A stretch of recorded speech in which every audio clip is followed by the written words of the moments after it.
Tonight, a Cave Springs doctor facing sexual assault charges will avoid trial in Benton County after agreeing to a plea deal with prosecutors. 5 News reporter Jacob Luthi is here now with why prosecutors dropped the charges and reaction from all the attorneys involved. Jacob? Yeah, Darren, in front of Benton County Judge Robin Green today, Adam Moss verbally accepted to give up his Arkansas medical license by April in exchange of a no pros of 3 sexual assault charges, essentially dismissing this case in Benton County.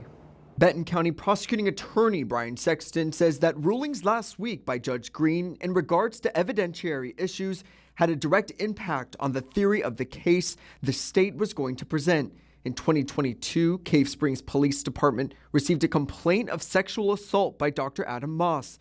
Court documents show a former patient of Moss claimed he touched her inappropriately without consent during a medical exam. Moss was accused of 3 counts of sexual assault from alleged actions taking place from 2020 to 2022. Sexton says in part, quote, attorneys from our office notified the victims of those rulings, discussed the resolution entered into today, and agreed to the importance of Dr. Moss surrendering his license. It goes on to read that, quote, the defendant is currently facing additional charges in Washington County, is presumed innocent regarding those charges, and has a right to a fair trial in that county.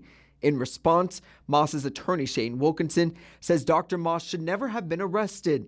They could not find one doctor to say he did anything wrong, and they sure tried. I'm glad they dismissed the case, but he would never have been arrested if the case had been scrutinized on the front end by prosecutors. Just a tiny bit of legal scrutiny would have done the trick. The medical license is not a concern for him, adding that, quote, he had no desire to practice in a county where they may decide to prosecute you for performing legitimate medical procedures. This case has sent shockwaves through the medical community.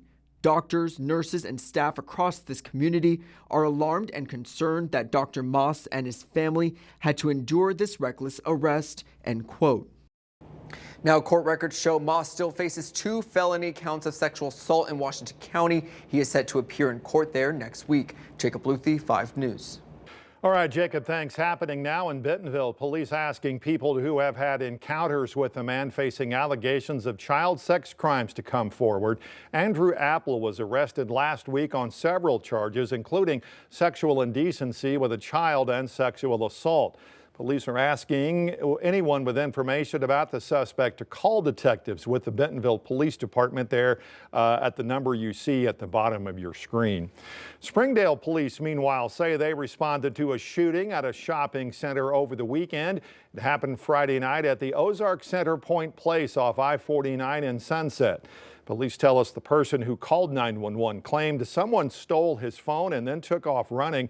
When police got there, they found the man who allegedly stole the phone with a gunshot wound in his back. The man whose phone was allegedly stolen was identified as 35-year-old Kelson Blunt from Conway. He's now facing first-degree battery charges.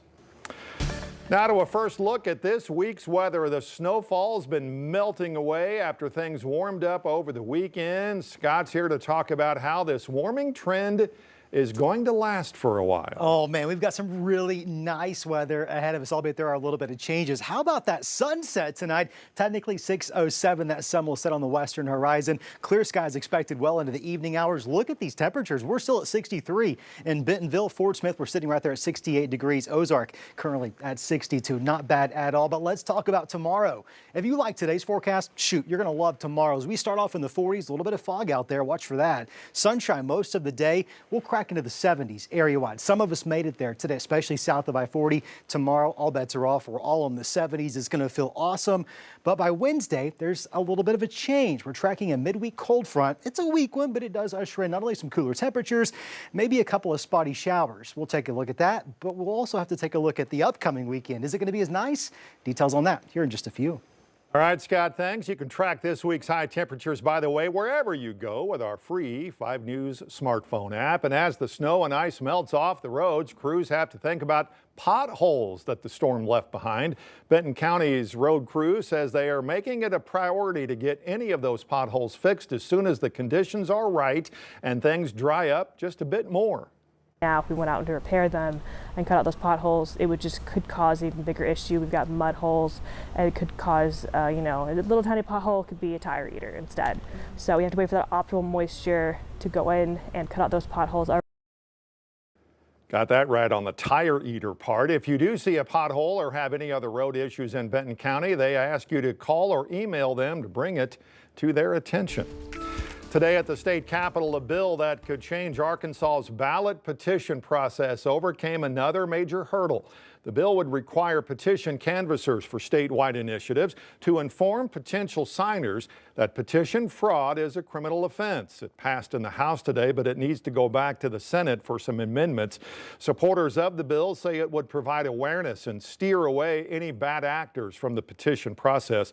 Opponents, though, raised questions about how the criminal offense would be prosecuted. It deters fraudulent activity and deceptive practices.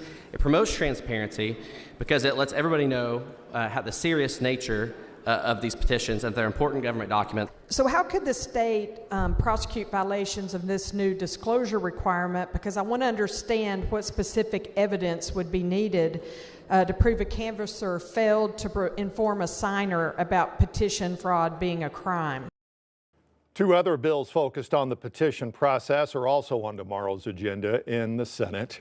Former Arkansas Governor Jim Guy Tucker laid to rest today. Tucker was the 43rd governor of Arkansas and served from 1992 until he resigned in '96. State lawmakers also honored him last week when he lied in state at the Arkansas Capitol Rotunda.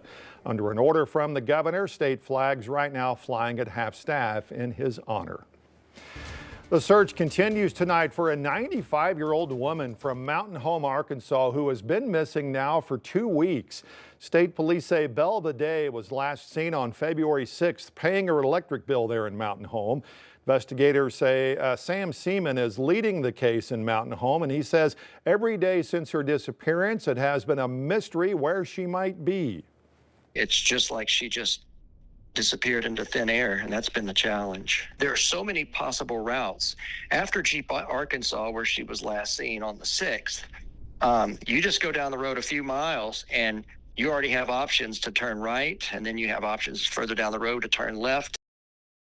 We'll have a lot more tonight on 5 News at 10 on a home, and a group of Good Samaritans are stepping up now to help police with their search for Belva. Work now underway in Fayetteville on a project 7 years in the making. City crews began working on the first phase of the Business Highway 71 corridor project today. That construction will impact several parts of Business 71, including School Street and College Avenue. They'll be adding sidewalks and adding infrastructure like new lighting and drainage upgrades. At least one lane will remain open in each direction during construction. It won't impact access, by the way, to any homes or businesses or mailboxes. The 51st Arkansas Governor's Conference on Tourism happening this week in Bentonville. Crystal Bridges playing host, which brings together industry leaders from across the state. This year, they combine the conference with another annual event, the Arkansas Outdoor Economy Summit. Organizers say the goal is to highlight how the tourism industry interacts with the outdoor recreation economy. We know that tourism is the second largest leading industry in our state. It's a huge economic driver. It's a large part of who we are. We're known as the natural state. People come to Arkansas to experience the trails, the parks, the natural, historical, and cultural resources that we offer. That convention, by the way, caps off tomorrow night at Crystal Bridges with an awards banquet. Army Corps of Engineers has lifted a small craft advisory for the Arkansas River. They say water flows dropped below the 70,000 cubic feet threshold where they do issue those advisories. Corps says if you do plan to set out on a craft, that they're advising you to check current flow conditions before you get out on the water.